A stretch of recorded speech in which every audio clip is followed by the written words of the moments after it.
What's good, y'all? It is Wednesday, January 7th. My name is Patrick, and you are tuned into The Morning Show.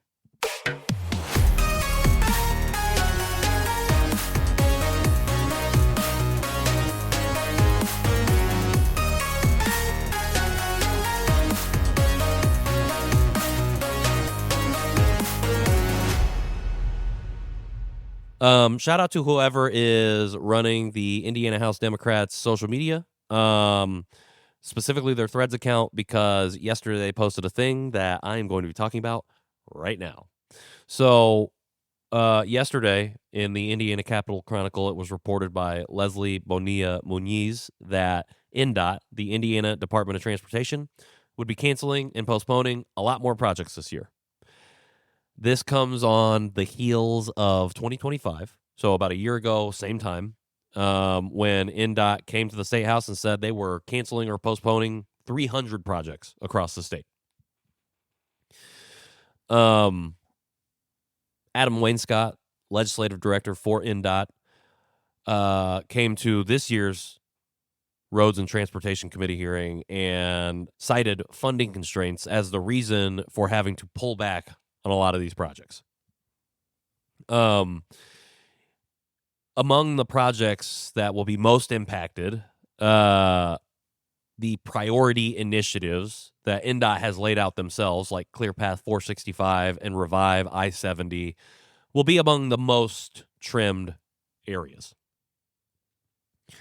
And if you're interested, you can go to the INDOT website and take a look at all this stuff. That's in.gov/in.projects/.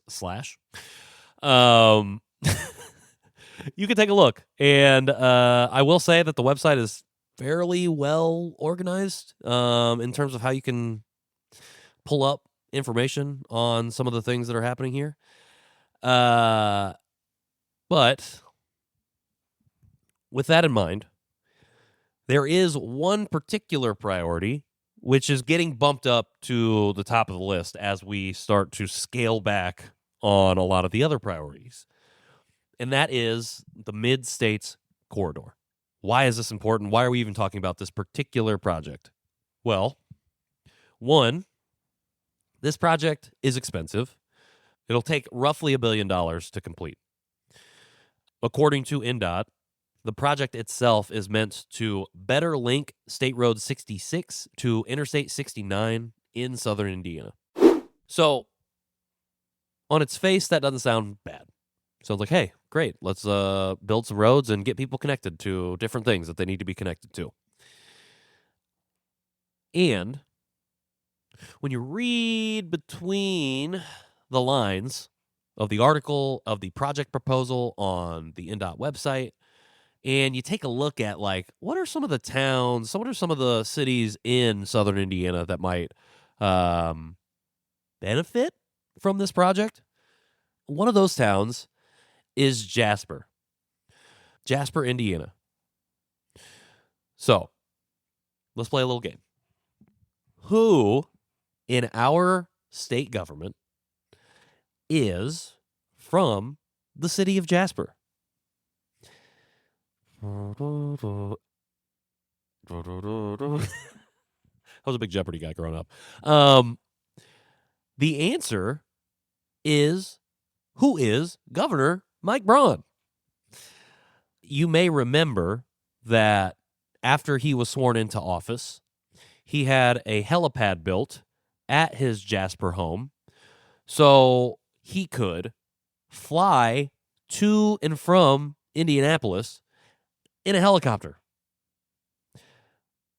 Great use of our taxpayer dollars, if I do say so myself, because the guy did not pay for it himself. You know he didn't. If he did, I want to see the receipts. And then I will rescind everything that I'm saying right here. I mean, he built himself a helipad. Come on. Like, what are we talking about? I did happen to see on some replies to the original thread that I saw that there are a number of signs up in the yards of folks who live in Jasper who are against this particular project. And I will say having grown up in a small, rural, predominantly conservative community in Northwest Indiana, that when large projects like this were happening, a number of people that lived in the city that I lived in were not happy about it. I think another thing that I'm thinking about now that I'm saying this is like solar farms. So I think like people, and I am all for solar energy, 100%. I think that potentially not working with farmers who have lived on this land historically and have farmed this land. Actually, I'm taking all that back. I just said that, and I'm like, hold up. Where are the indigenous people at? So never mind. Not F the farmers, but what am I talking about now? What am I talking about? So, anyways, the moral of that point is that people are not happy generally when state or federal government comes in and tries to do a big thing in that place. Indiana is notoriously bad for this. Like, we've written into law that it is illegal, or we've made it illegal to build a high-speed rail in the state, where other states, other places are like, yes, let's make it easier for our people to get to and fro different areas of the state. We have said, get in your car and drive there yourself. Also, watch out for the potholes because we're not fixing the roads. It's very indicative of this we don't listen to our constituents mindset that I think we saw come up a lot just a few months ago with redistricting. A few months ago, 2 months ago. So that's happening. One of the proposed methods for increasing revenue for the state, but for INDOT specifically, is tolling. So toll roads, where you pay to drive on the road. It was reported that last year, the INDOT, the agency, had filed a toll application with the federal agency specifically for Interstate 70. Now, according to Director Wainscott, the tolls would apply to out-of-state drivers. Therefore, people who live in the state of Indiana should not have to pay those tolls. However, that doesn't make that I can't square the circle there. And I need somebody else more well-versed in how tolls work to let me know if I'm just not understanding it correctly. But how are they going to be able to know who is in and out of state driver, who is an in and who is an out of state driver? Like, what is the method for accomplishing that? Now, I live close to Illinois. I've made many trips to Chicago, taking the toll roads a number of times. And at the end of the day, you're stopping at the toll regardless. You could buy the fast pass or whatever and go through, but like you're still getting charged to drive on the road regardless. So everybody's getting tolled. And so I'm interested in how that works. It would probably be easier to understand if this information was available to us. However, it is not. It was also reported that Rep. Kerry Hamilton had officially requested a copy of the application, and that Director Wainscott and the Federal Highway Department were both unable to provide a copy of the application and unable to disclose why the copy of the application is not yet available to the public. So again, square, circle. They're not lining up. Something's not lining up here. And I will say, I don't necessarily think tolls are a bad thing if they are going to be utilized to actually like better our infrastructure. Because I think the implementation of a toll, which is essentially a tax, will drive people, pun intended, to take different forms of transportation. I'm thinking buses specifically.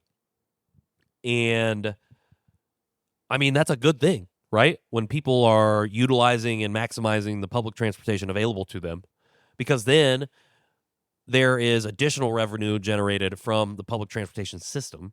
Not that it should cost an arm and a leg to use the bus, but like we're not going to make those things free for people for whatever reason. So this is how we have to do it. And well, I mean, you're seeing it right now. Like, taxation isn't a bad thing. It is just used in bad, nefarious ways. And if instead of overly taxing the most vulnerable people in our society, we should be taxing the people who have billions of dollars, who in their lifetime would be unable to even fathom what it would look like to spend that money. And yet we go out of our way to make it easier for them to keep the money, because damn it if we're not going to get our money from somewhere, and who are we going to get it from? The people whose pockets are already empty. But we're going to get the money. We're going to get the money. And so that's what I mean. I think that's very interesting how about the tolling aspect and how all of these dots are connected. Like, it's not about funding constraints. It's about what are we prioritizing in terms of where is that funding going. It's not about funding constraints. It's about what are we going to do to equitably take care of all of the people who live in this area, in this state, in our city. The constraint is, how do we appease the people who sit in power and make sure that I can keep doing whatever the F I want to do with little to no consequence. I don't know why I said little. It's no consequence right now. Maybe in 10 years. But we're just going to have to see how the next 4 years go. Next year goes. We'll see.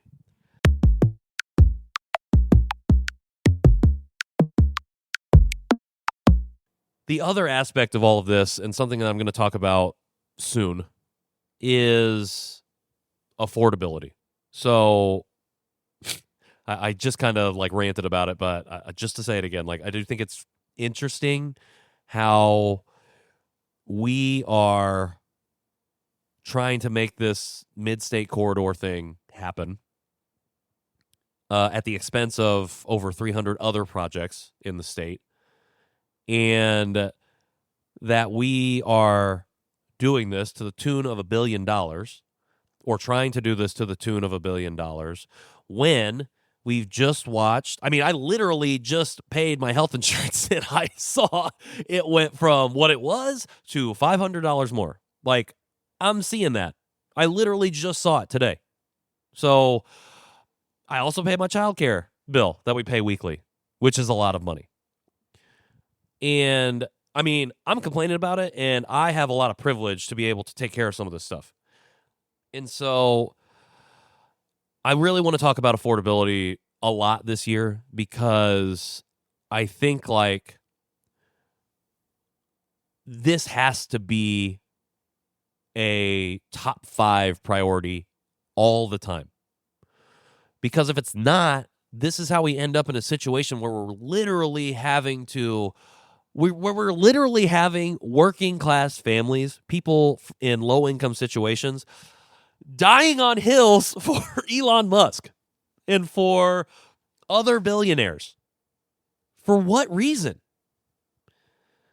There is no other reason. Well, okay, there is a reason. It's called white supremacy, but that's for another conversation. But like the ability to just live and not feel like, oh, I'm getting squeezed for every single half penny that I own.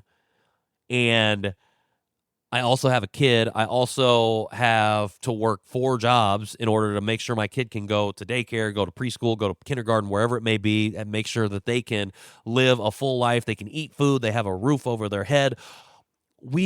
People are being squeezed down to their very last penny.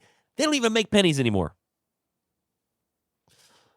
people are being squeezed by a handful of people. And the unfortunate thing is that our systems are propping those 4 or 5 people up to continue to perpetuate this harm on the 98% of other people who don't have $1 billion.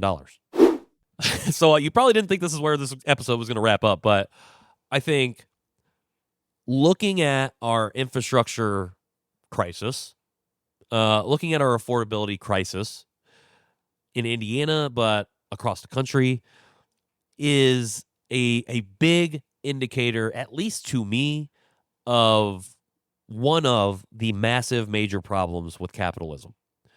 Because at the end of the day, capitalism is a system that serves to empower those 3 to 5 people who have the most capital while actively harming and extracting from the 90 to 98% of other folks who work for the companies that those handful of people own.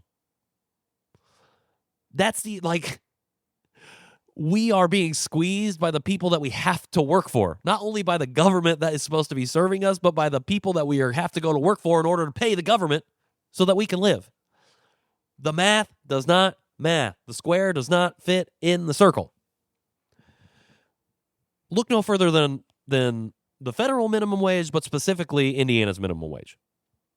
So in 2009, we made it a law here in Indiana that cities and towns within the state are not allowed to raise their minimum wage unless the state does it itself. And the state is never, at least right now, has pretty set in stone that they are never going to raise the minimum wage above the federal level, which is still $7.25. I remember when I went to work at McDonald's as a 14-year-old, and I think it was still $7.25. It might have been $5. I remember when it was $6.25, and that wasn't great. Maybe it was $6.50. I don't know. Not great. Anyways, you work for an hour, you make $7.25. You don't even get all of that $7.25 because you're paying state taxes, you're paying federal taxes on your income. So you know what you can buy for $6? Not very much. Not very much. Not enough to support your kid on. Not enough to support yourself on, let alone any other dependents that you might have. Whew. And that's the problem with capitalism, is that it extracts from the people who need the most support, and it gives it to the people who need no support. And the reason we invade countries like Venezuela and capture their presidents, apart from the oil aspect of it and apart from the don't look at the Epstein files part of it, is that so we don't talk about things like this. We need to be focused and distracted by these big, gigantic headlines, which are, do not get it twisted, extremely important for us to be talking about because it is effed up that we did that.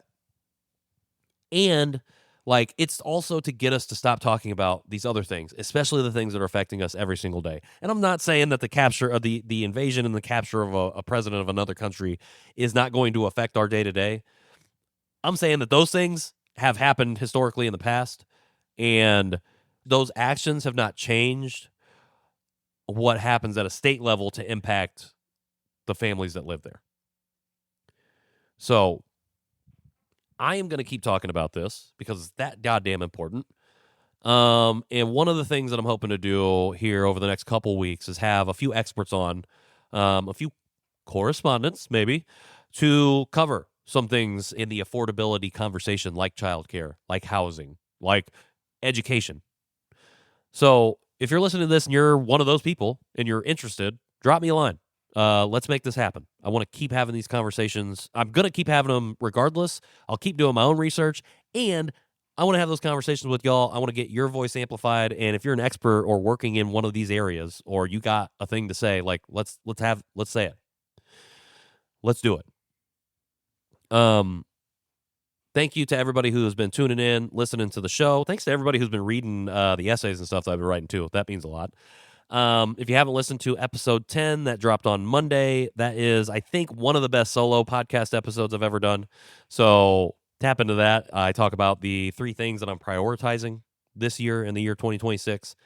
Keep it tuned in here for the morning show every Tuesday, Thursday, Wednesday, Friday. Don't know why I said them out of order, but, that's just what we do. We just do it, and we make it happen.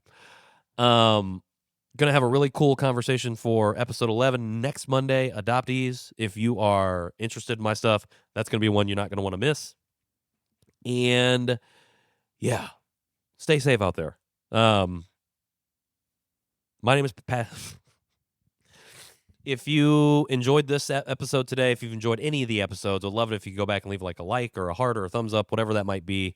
It really helps us out. And if you are wanting to continue to stay tapped in, tuned in, engaged with this content, make sure you subscribe, follow, and hit that notification bell so you don't miss out on any of the things that we got going on here.